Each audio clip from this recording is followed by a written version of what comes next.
Весь просторный зал крематория был украшен искусственными и натуральными цветами. Много траурных лент и сотни свечей довершали картину.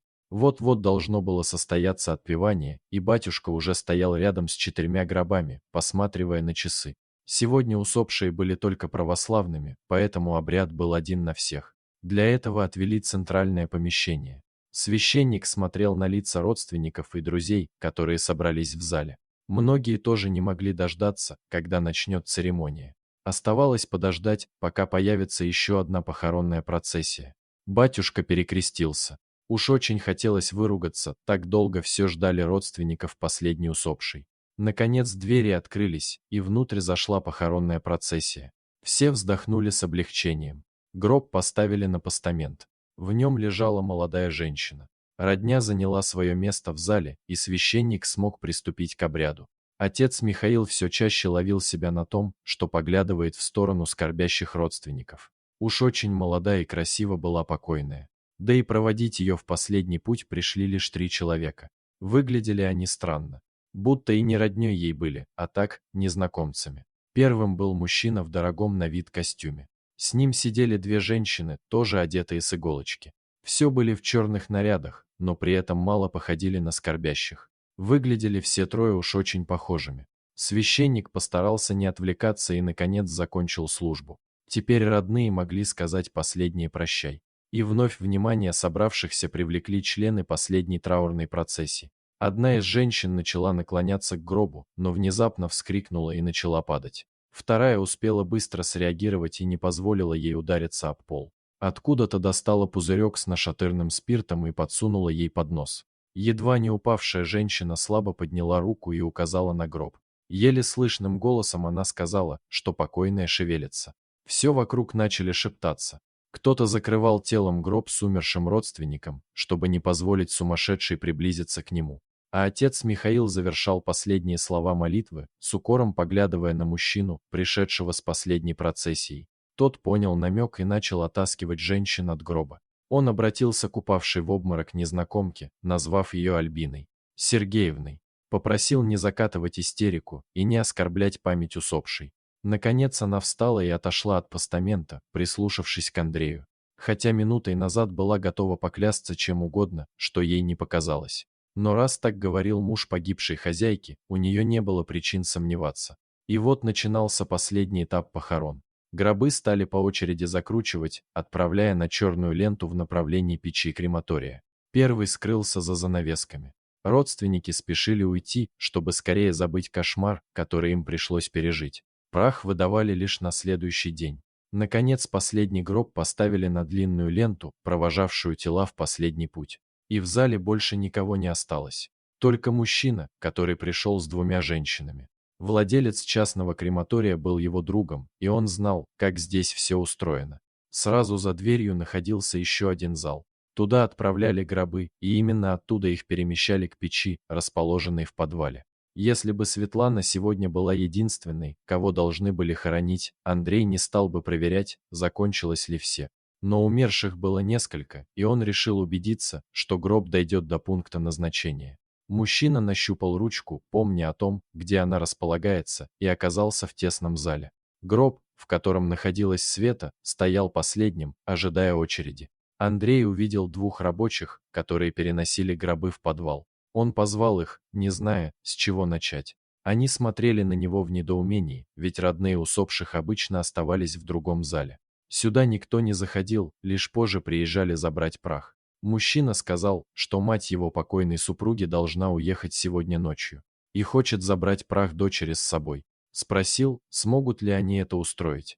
Рабочие сказали, что сжигание длится не менее пары часов. А первыми шли покойники, которых привезли раньше. Андрей спросил, смогут ли они сделать так, чтобы сначала отправить в печь гроб супруги. И, будто невзначай, достал из кармана 2 крупные купюры. Он рассмотрел у них на пальцах наколки. Они явно не раз отбывали тюремный срок. Вот и сейчас один из них с наглой ухмылкой поинтересовался, уж не сам ли он избавился от надоедливой жены. Андрей сказал, что оскорблять его не нужно, и сделал вид, что убирает деньги в карман. Но те уже протягивали руки, не дожидаясь повторного предложения. К гробу прикрепили стальную табличку с именем и фамилией, чтобы не перепутать прах с другим. Затем стащили его с ленты и поменяли местами с гробом, который стоял в очереди следующим. Но ждать до завершения предыдущей кремации было еще как минимум полчаса. Тем временем уже был обед. Рабочие пожали плечами и решили, что вполне успеют перекусить. Они достали бутерброды и пошли в соседний зал, где были стулья. Владелец крематория был против того, чтобы они ели в помещении, где проходит прощание. Но есть рядом с покойными. Даже этим циничным мужчинам казалось перебором. И они всегда уходили. Один из них неожиданно посмотрел на приятеля. Почему-то ему захотелось взглянуть на усопшую. Уж больно суетился вдовец. Второму было все равно. Он уже давно подозревал, что в крематории иногда проворачивают странные дела. Но понимал, что не стоит лезть в это. Себе дороже. Работу им дали, разрешили спать в подсобке, ведь жить бывшим заключенным было негде. Так чего еще желать, думал Гриша. Поэтому он старался выполнять свои обязанности молча, не вмешиваясь в дела, которые его не касались. И даже когда проходили странные кремации, без родственников или документов, он просто делал то, что ему говорили. В этот раз он тоже спокойно жевал бутерброд и дожидался, когда догорит очередное тело. Кремация мужчины подходила к концу. Оставалось еще минут 5, а потом прах предстояло собрать в урну. Они отряхнули руки и отправились заправлять следующий поддон. Пока один возился с пультом, второй услышал тихий чих и сказал Грише «будь здоров». А в следующий момент едва не посидел от ужаса, когда тот похлопал его по плечу и в молчаливом жесте приложил палец к рту. Гриша безмолвно указывал в сторону гроба, который они должны были сжигать следующим. Его глаза казались стеклянными от ужаса. Пару секунд они смотрели друг на друга, но затем бросились к гробу, чтобы открутить крышку. Открывшееся им зрелище поразило обоих. Женщина, которая должна была быть мертвой, пыталась что-то сказать. Ее рот двигался, но она ничего не могла произнести. От ужаса. Мужчины тут же начали ее вытаскивать. Конечно, у обоих за плечами были тюремные сроки и темные делишки. Но даже для них, много чего видевших, сжигать человека заживо было чересчур. Пока несчастная приходила в себя за чашкой чая, они отправили в печь пустой гроб.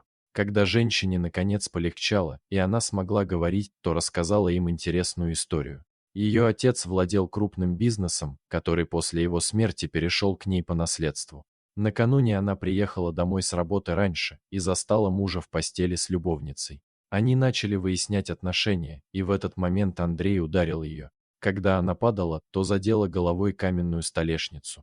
Позже пришла в себя от того, что ей в вену вводят какой-то препарат. Тогда она снова потеряла сознание, а очнулась лишь несколько минут назад, когда они и услышали ее чих. Света не понимала, где находится. Она осматривалась вокруг, думая, что должна быть в больнице. Но двое рабочих на медиков явно похожи не были. Они не стали ничего скрывать и сказали, что она в крематории. Ожидали чего угодно нового обморока или истерики, но она их удивила. Женщина просто нахмурилась и задумалась. А затем сказала самой себе, что Андрей поплатится. Если он решил одним махом избавиться от жены и заполучить ее бизнес, то прогадал. Светлана посмотрела на мужчин и спросила, помогут ли они ей отомстить. Те без раздумий согласились. Делать теперь все равно было нечего. Они уже были замешаны в этом деле. К тому же, уж очень любопытно было, чем может закончиться такая история. Женщине дали мобильный телефон, а сами отправились делать свою работу. Оставалось еще несколько тел, которые нужно было кремировать. До прихода неверного супруга оставалось еще пара часов. И вот приблизилось назначенное время. Андрей, который не сомневался, что дело уже сделано, зашел в крематорий. Гриша провел его в зал, где не было света и горели только свечи. Сказал немного подождать, чтобы он принес прах. Мужчина остался один в полутемном зале. Он чувствовал, что ему немного жутковато тут находиться. Но это были пустяки по сравнению с тем, что ждало его в ближайшем будущем. Теперь он был свободен и богат. Ликование внутри нарастало. Он мог прямо сейчас выкинуть ее прах и делать, что захочет. Андрей думал, что вряд ли когда-нибудь решился бы повторить это. Так что все сложилось удачно. Пока он рассматривал зал, из темного угла к нему направилась смутная фигура. Она явно была женской, но он не мог узнать, кто это. Не раз здесь устраивали корпоративы, поэтому он знал всех, кто тут работал. На женщине была медицинская маска, и он не мог разглядеть ее лица. Она остановилась рядом и протягивала ему урну. Мужчина посмотрел на нее и спросил, почему она из керамики, ведь он выбирал латунь. И тут незнакомка бросила урну прямо на пол, разбив ее, и сорвала маску. Тут же загорелся свет, и непонятно откуда ворвались вооруженные люди. На руках ничего не понимающего Андрея тут же застегнули металлические наручники. Пятясь к выходу, он во все глаза смотрел на свою жену, в чьей смерти еще пару минут назад был полностью уверен. В этот день арестовали не только его. Следователям еще предстояло разобраться в том, какие темные дела проворачивали в этом крематории. А Света с невозмутимым видом стояла у входа и смотрела, как ее мужа сажают в полицейскую машину. Она не проронила ни слезинки, и, казалось, ей вообще все равно. Бывшие уголовники, стоявшие неподалеку, смотрели на нее с уважением. Люди, которых считают близкими, тоже способны совершать жестокие предательства. А как бы вы поступили на месте героини этой истории?